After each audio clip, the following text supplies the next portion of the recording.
Alright, how's it going, everybody? This is Amnesia, and I'm going to be casting a very confusing, I assume, TvT. So, spawning up here on the top right-hand side of Orbital Shipyard, if you haven't noticed already, it's the blue Terran player, Jasper. And spawning down here in the bottom left-hand side of Orbital Shipyard is the red Terran player, Jasper. So that means that this is going to be a Terran player named Jasper versus a Terran player named Jasper. Judging from the conversation, it looks like this is actually something that happened randomly, believe it or not. And just making sure the sound was working correctly. But he said it happened once before. I've never personally had this happen on ladder coming into contact with this person with the same name. This is a diamond level replay. I got it off of reddit.com/r/castit.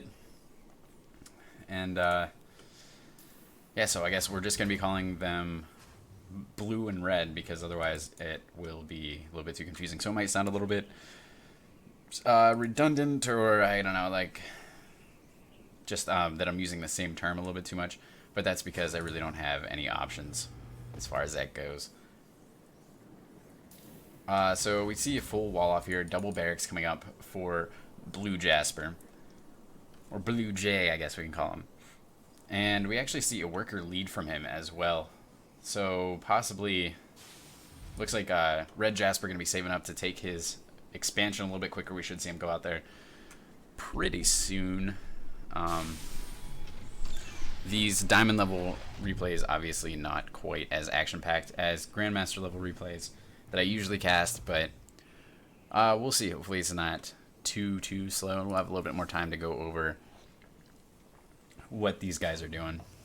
So he got his orbital command up a little bit quicker. He's going to have to do that because if his opponent's going for a quicker expansion, then he's going to have the mules to make up for that. But it looks like he's not actually going for an expansion. He's just throwing down second barracks and a factory, possibly in response to seeing that his opponent is going very aggressive. So he knows, or has some idea at least, that Reaper's going to be coming out, because heavy Reaper play is pretty common. If you see that double barracks at the beginning, very unlikely that he's going to go double barracks Marine, for instance. Marauders possibly, but it's very weak against basically any tech option. So there we go, getting the wall up. I mean, it's going to delay the Reaper a little bit, but I guess the Reaper's just going to start working on the supply depot, strangely enough. And the Marines going to see what they can do, which isn't a whole lot. 3 Marines going to have a tough time versus Reapers with the grenades that come out. And 2 Reapers now going to start working on this wall here. We do see a Hellion on the way, which will really help deal with that because they have the speed to catch up, and he does manage to catch one of the Reapers there, which is a big slip up from blue Jasper. Hellion coming up here. Going to start roasting away at this Reaper, and really I think the Reapers need to get into the base to try to make something happen now because the Hellion is just going to hold this off a little bit too easily. Nice that he's got a lot of the Marines down to half health, but really it'd be better to just, if he would have split these shots, for instance, then we'd have 3 Marines instead of 5 Marines, 4 of them with half health. Getting a second Hellion out now. We have Tech Lab coming down now on the factory, and nice grenade shot there, but it actually pushed the Hellion a little bit closer, and the Hellion gets a couple more shots off, and they're trying to whittle it away as best they can. A third Reaper joins the party, and will this Reaper get taken out? It just barely escapes. Now there are 4 Reapers on the field, and they can be really hard to deal with if he places those grenades or explosive charges just right. We're seeing the Marines getting really low on health. We're going to want to see a medevac coming out here pretty quickly. And actually a third command center coming down for the red player. He's feeling pretty confident that he can hold this off. A lot of grenade shots going down there, taking out a lot of Marines. And this Hellion almost dead too, but he's got some SCVs there to repair it. So he's going to repair that up. He does blow up the supply depot. So we see that red Jasper, is a little bit supply blocked right now. But our blue Terran player is still sticking on that one base. He's going for Mass Reaper. Looks like he's now got 5 Reapers producing at a time. So he's just going to end it with Mass Reaper, it looks like. Scan going down there to make sure he can handle this. Siege Tank in a nice position to cover a lot of this area to jump up here, but not covering quite enough area. Siege Tank going to try to reposition, and he's going to run away to save these SCVs. He's just going to surround this Siege Tank here because that is his big moneymaker there. Does take out a Reaper that's transferring over, and the Siege Tank is in range. The Siege Tank has huge range. And they're going to take out another Reaper that was coming over. Big shot goes down, takes out a couple more Reapers, and more Reapers are falling down to only 4 Reapers now. And there go the rest of them. Big shots there from red Jasper. And up here in the top right-hand side, we're just now seeing an expansion go down. Blue Jasper realizes his plan has been thwarted. It is a tough map to do this on because really this entire ledge here is the only place to come up. There's no way to jump into the natural real easily. So I'm a little bit surprised that Blue Jasper decided to go that route, and he's just going to keep sticking to it. He's got 5 Reapers out on the field. He's just determined to make this happen. I don't know if this is some sort of kind of staircase play or something like that where he's forced to use Reapers, but he's just going to stick to it. Just like this, he's going to put him on patrol here, I guess, try to see any kind of move out. Where is he patrolling to? So he's just gonna see. I don't know why that was on patrol, but he did change that. And he's gonna poke up there, see what he can get done, and it looks like he will take out this one SCV, but no, he pulls back there, throwing down a lot of grenades there, trying to take out the supply depot. Gets it down to half health. Interesting idea to try to use the grenades on buildings instead of units, but not sure how effective it's gonna be. Decent there. I mean, he does kill the SCVs as they come and try to repair it, so it's a neat way to work away the wall. But he's sending the Wounded Reaper up first, and it gets taken out really quickly. Siege Tank has repositioned itself to cover that front wall now, but he does take out another supply depot, which is nice. But taking a look at the incomes, we can see actually the blue player is ahead in workers, but over twice the income for the red Terran player because he does have that expansion up. And we'll get rid of that panel. And I guess he was in the middle of transferring too, so I guess that wasn't a fair representation of what his income is.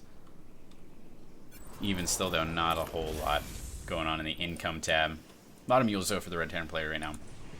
So we'll see if that evens out. It should even out pretty quickly here because they're on even bases. More Reapers heading up here. The Siege Tank just came out of siege mode, so he's not going to get very many shots off here, and he's going to try to pick off this SCV before it finishes making this.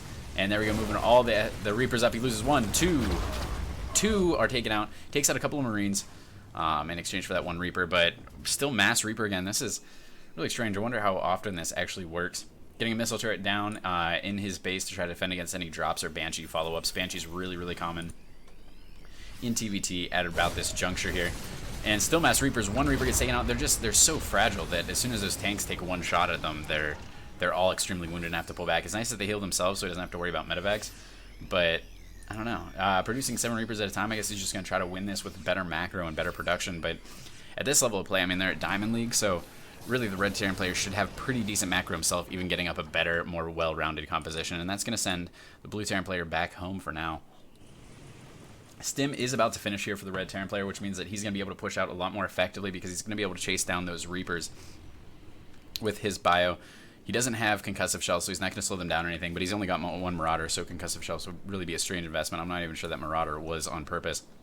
This Reaper going to hang out down here to try to see when the expansion comes down, but he sees that the army has moved forward a little bit, and it looks like the Reaper will get taken out without doing any damage at all himself.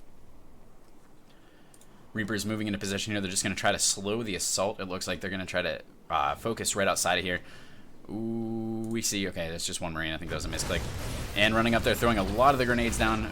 Does push a lot of units back. Some of the Marines die, but a lot of the Reapers are getting taken out as well. And they're just dying so quickly, but he's going to move forward. And he's taking out the tanks. A lot of the bio is already down, throwing down a lot of grenades there, trying to push the tanks away, but I just don't think that the Reapers can stand up to the tanks.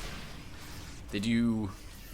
I don't think they do that much. I don't know. The UI that I'm using doesn't have like the tooltip show up, unfortunately, so I'm not exactly sure what kind of damage the Reapers do, but it looks like they don't do much versus the tanks at whole. And we do see that expansion finally being taken there. The scan not going to reveal that, but he does know that the red player is posturing to take that. He's got buildings on the low ground here.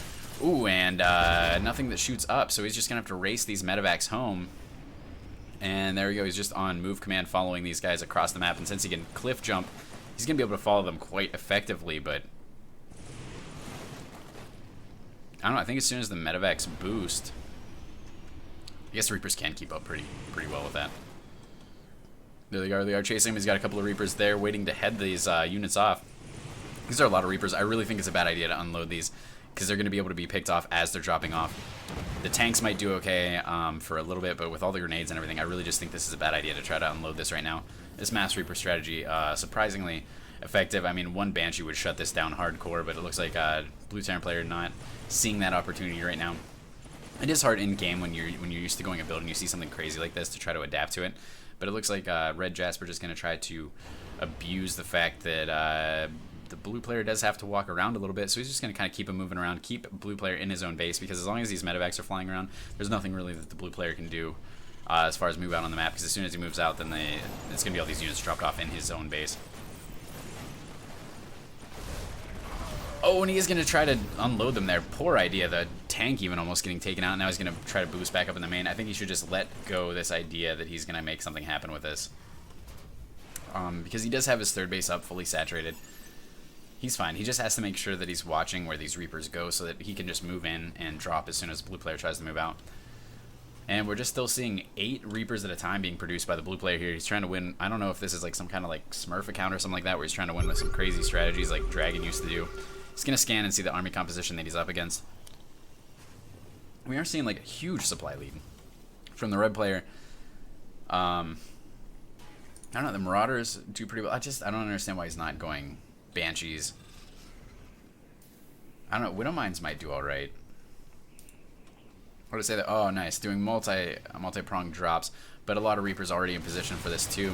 And this is all just bio, so it's going to get taken out really easily by these Reapers. The rest of the Reapers transferring over, so this drop might be able to do a lot here. Siege Tank's going to be able to siege up if he chooses to do that. One of these tanks is extremely low, but it might be too late by the time they get over there. A couple of the Siege Tanks sieging up.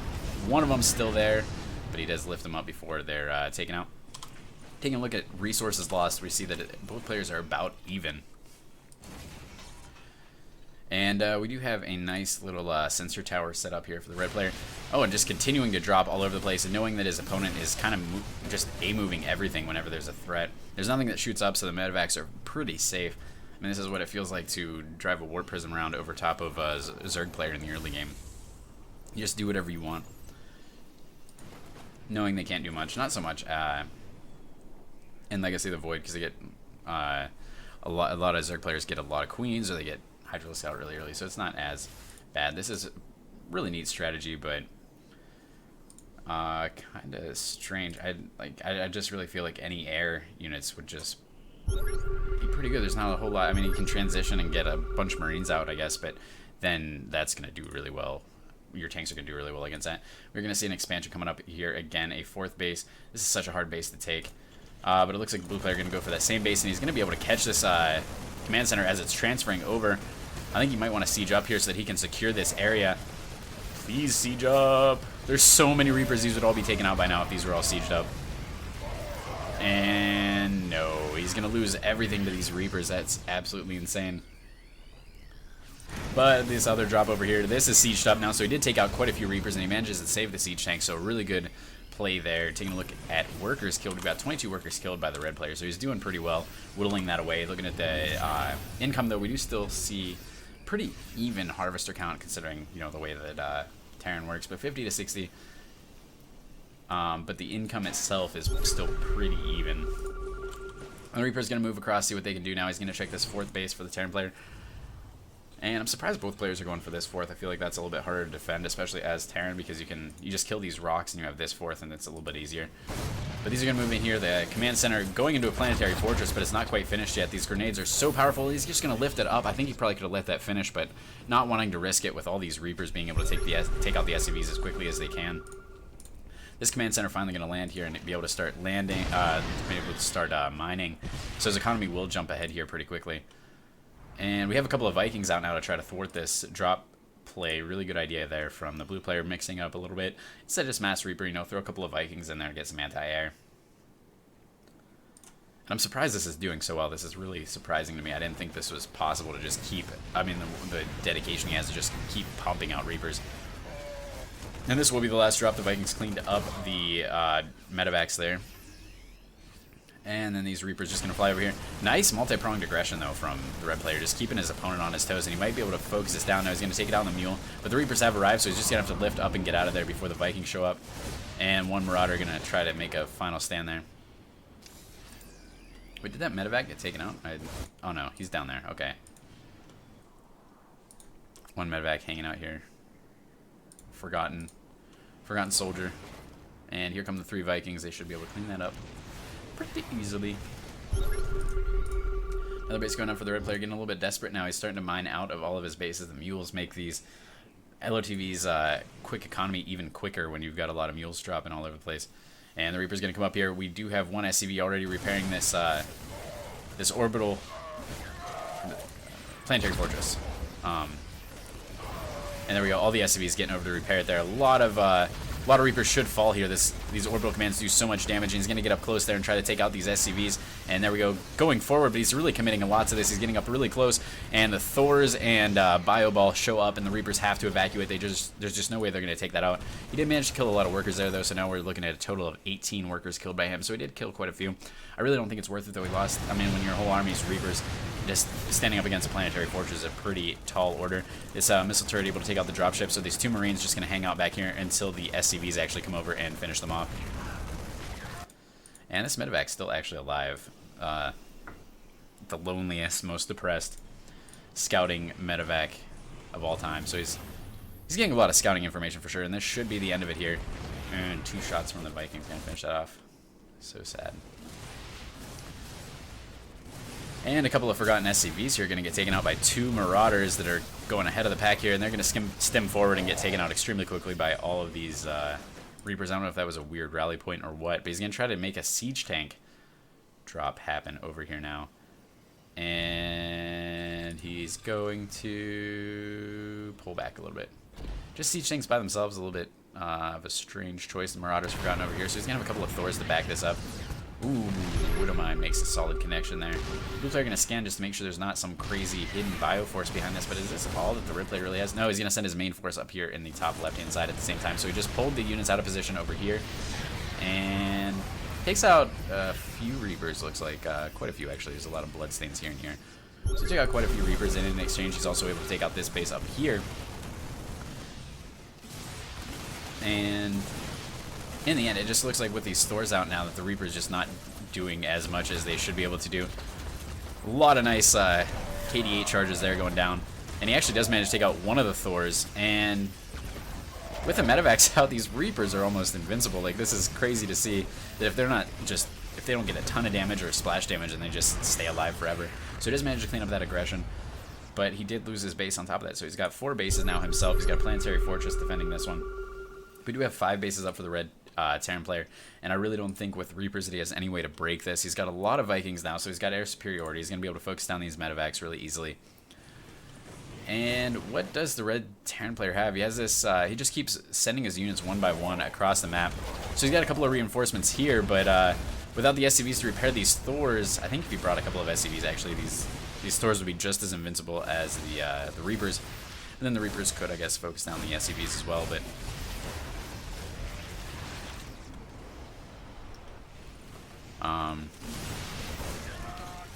I guess obviously with this small force too, he's not really going to be able to take out this base, so I don't know why he was dedicated to getting over here. But he might be able to take out the rest of the attacking forces. No, with his Vikings landing, that should be quite enough to tank a lot of these shots here. But he does lose pretty much all of his units as well, so both players kind of reset here. A nice little hit squad coming up here from the red Terran player, and he's going to try to kill off or delay this 5th base a little bit more, and meanwhile he's got his own bases mining, so eventually red players should just be able to outproduce his opponent. This Master Reaper play really cool though. I mean, I can't believe that it's as viable as it is. I don't think in the long term it's going to work out, but really neat play nonetheless. The SCV did catch this command center was burning down, so he's going to repair it up. Reapers, he's still these Vikings still in ground mode there, walking around. They like the idea of the Master Reaper, so they're going to be ground to ground as well. And we're seeing that the blue player is a little bit ahead in upgrades. Obviously, that's a big component of this build, is to make sure that if he's going Master Reaper, they're well upgraded Reapers. And the red player going to move out once again with a couple of Thors and a small force of bio here. I'm surprised he's not going for more medevacs now that he knows that these Vikings were taken out. And he's just going to kind of spread out a little bit there. He's going to catch a couple of Vikings for free there. But the blue player does know what's going on now, so he has a lot more medevacs, and these Reapers going to jump up here. Actually, this jump up might do more harm than good, but this Planetary Fortress is going to help out a lot there, pushing some of the units into the Planetary Fortress. Really nice. And these Reapers going to get out of here. There's about 6 Reapers, not quite enough to deal with all this. He's switching into Mass Marine now, but I think it's a little bit too little too late kind of thing. We'll see, because now he has to walk around. He doesn't have that mobility advantage that he had before, and he's going to take out the orbital command there. And then he's going to try to stutter step forward, but there's a lot of Marines here. I don't think this push is going to do it at all. And he is taking out about 1 Marine per shot, but the stutter step forward is going to finish that off. And I missed what was going on here. I assume it was a couple of Reapers, judging by the debris up here. But then Red's going to counterattack down here and deny this 5th base once again. And really, there's not... If he focuses this down, there's not too much the blue player can do. He really, really needs this base. And there go the SCVs to start to repair it. He does save it. Barely. And a couple of Liberators going to come in here and start really working away on these SCVs. The missile turret just out of range. And the SCVs do get evacuated, so that's nice. He loses 2 SCVs, 3 SCVs. But not really the worst that could happen. And a lot of these Marines going to be able to come over here and finish off these Thors and Marines. I think Red was a little bit too eager to try to take this space out once again. He's already in 6 bases himself. If he would have just stayed back for a minute, you know, regathered his forces there. And the SCVs actually go back and try to harvest again while these Liberators are still there. Bad choice, but he knows that he has his opponent split apart, so as soon as he sees these units respond to the units down here, he could have pushed in with a much bigger force, instead of trying to make it happen with these small hit squads. Now that Blue is transferred, or transitioned out of that Mass Reaper, I think he has to take Blue a little bit more seriously, even though it's Mass Marine, but I mean, he's... Thors and Marauders aren't exactly the counter to Mass Marines. They do well, but I mean, I wouldn't say that they're a counter. Nice positioning here from this Liberator, too. There's going to be a lot of Marine casualties that happen here, unless he goes out of Liberation mode, and then he's going to have to walk away. Is that actually what it's called, by the way? Huh. I don't know. It doesn't tell me the name of it.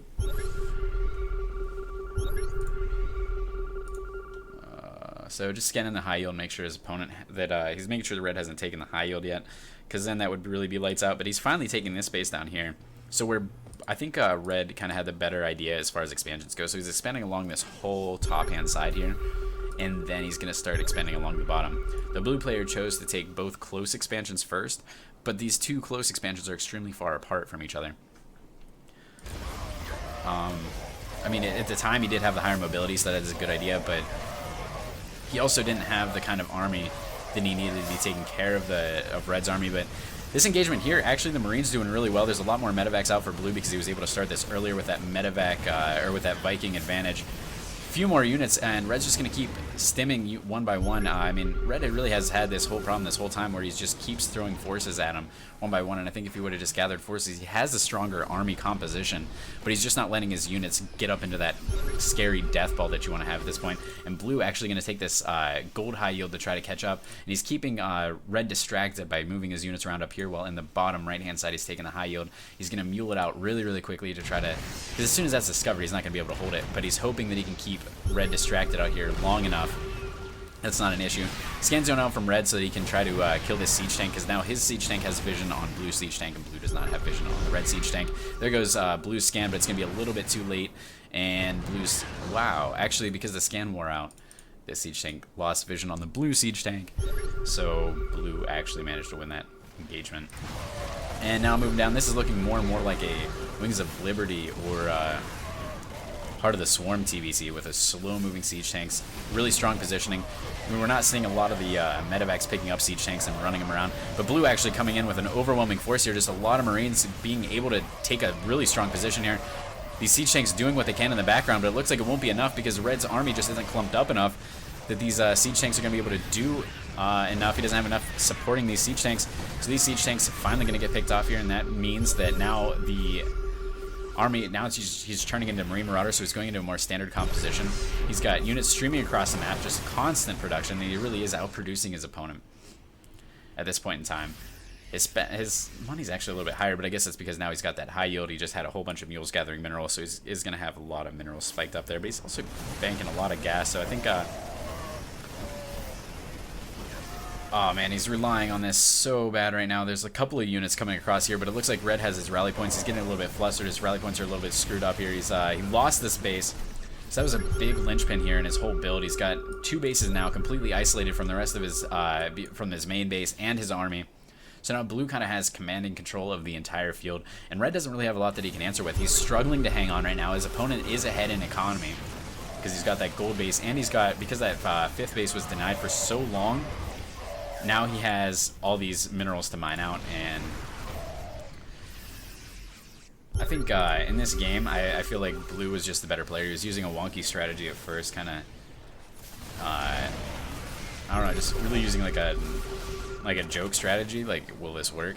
And then he's just going to transition into typical MMM, and I don't really know that there's much that the red player can do because he was throwing units away so much. He was just filtering units in. You see the units lost. He's behind by about over 10,000 minerals, or 10,000 resources. And because he's just been trickling his army in there one by one, when if he would have just if he would have just got a death ball together, I don't think that Blue would have stood a chance. But now, Blue is able to just walk around the field doing whatever he wants. And I think Red now, because he saw this sensor tower go up, he knows exactly what Blue is doing. But no, he doesn't. He just flies his medevacs right over top, and there you go. He just notices what happened. And he's evacuating his SCVs from this base because he knows that's what's next up. He doesn't really feel like he needs to save this this gas or these few minerals, or it might just be no. He is transferring the SCVs. Blue showing up to clean this up, and he does get most of the things here. And these medevacs look like they might be taken out. This medevac is completely full, and it's the lowest one on health. And a couple of forces stimming forward here. I don't think he's gonna be able to make much happen here because the blue player is just too close behind. There he goes, boosting a couple of them forward. The SCVs jumping into action. He's just going to focus down this tank extremely quickly, and the rest of these are going to be cleaned up. Please get those medevacs out of there. You just can't afford to lose all these units for free right now. But he does lose them, and the blue player not even going to worry about these 5 Marines. The 5 Marines might actually get quite a bit of damage done because Blue does have everything hotkeyed together. And he's trying to move down here, and he's going to take out this base as well. That pretty much does it for Red's mining bases. So Red is now completely out of income. And Blue is just going to load up in his medevacs and get out of there. Still a few more forces down there. And these Marines have killed quite a few SCVs. Looking at 85 to 63 workers killed this entire game. Horrible game to be a worker. They've got pretty much what you're looking for full game saturation. They've got that in killed units. So he's going to focus down this high yield base one more time. But Blue still has this base mining. He has finally stabilized that. Only 3 workers there at the moment, but he has plenty of workers that he can transfer. This base almost mined out. But Red has literally 0 income right now. 0. We have 860 minerals coming in for the blue player. So he's got a lot. He definitely has a lot more options to work with right now. Because, I mean, that's percentage-wise, you're looking at like infinity % higher income. So,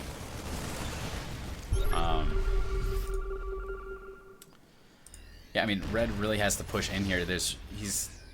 He's hanging out. I don't know what he's doing hanging back here. I guess he's trying to get this base up and running. So he does have his orbital command down there. And he is finally going to get some income. He's got 1 mule harvesting there.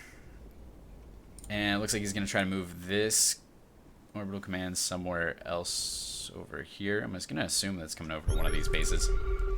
But Red moving around. He's trying. Both players now just basically have to make sure that their opponent is making 0 money. And we see now that Blue is skyrocketing in the income tab. Did he just jump a bunch of mules or something? Like, why is that so high all of a sudden? I guess he's got this base resaturated with mules, so. But Blue is a little bit lower on minerals. If Red can deny this base, then he's going to be in a great spot. Otherwise, he's going to be in a very, very bad spot unless he can get these 2 bases over here saturated. And nice little drop there by Red there. He's cleaned up the workers. I don't think he's going to be able to clean up. Well, actually, Blue is not responding to this. Instead, he's worried about this main force down here. So he's just setting up for defense. He's just going to totally let this base get taken out. And Red going to take care of a lot of workers. I think with these drops, there's just no static defense. Blue does have a couple of defensive drops, I guess, flying around as well. He's just trying to locate this medevac right here. Dropped off a couple of Marines just for, I guess, static kind. I guess not static, but I mean, it's just for defense there. He's going to use these medevacs to follow around this medevac, and as soon as this medevac tries to do anything, he's going to drop off his units as well. Red being a little bit silly here, I think, with that. That could have stood to not happen there. I mean, he is keeping 2 medevacs full of units busy while he's using 1, so it's not a bad situation to be in. I don't think he had to risk moving in there and losing those units. Blue sending a little bit of he's getting a nice concave set up, and he's just going to move in there. All these siege tanks are clustered up, so if these units get in close, nice concave from Blue here. There's really nothing the Red can do, and there goes the good game. So what I really like is that I think the game was lost a lot earlier on. The game lasted for quite a while, but I think early on, Red really lost the game by just trickling units in there. 1 by 1, so let's go back to, let's see where it really started to get bad. I think right about here, 13-minute mark, was where Blue was trying to take a base, and he was also doing some nice harassment with these Reapers, but really, like, Red's got a small group of forces, not going to do much versus Mass Reaper, and Blue does have the higher mobility. So with this, you know, and then like things like this where the rally points are still screwed up, so we're just getting 1 unit at a time trickling in here, He's just throwing units away when really this isn't a scary force. These are really fragile units. A couple of siege tanks with a lot of like marauders, marines in front of it aren't going to do much. Like I said before, a couple of banshees. Easy win. But really interesting game by Blue there. Mass Reaper opening, obviously viable. I really want to try it now actually on ladder, so I might go do that. But thanks for joining me, guys. Thank you for submitting this replay. I'm going to assume it's Blue Jasper, but either way, thank you, Jasper, for submitting this replay. And if you guys want to have your replays cast them, send them to amnesia.sc2@gmail.com, and I'll be sure to cast those. Thank you guys for tuning in, and I'll see you guys next time.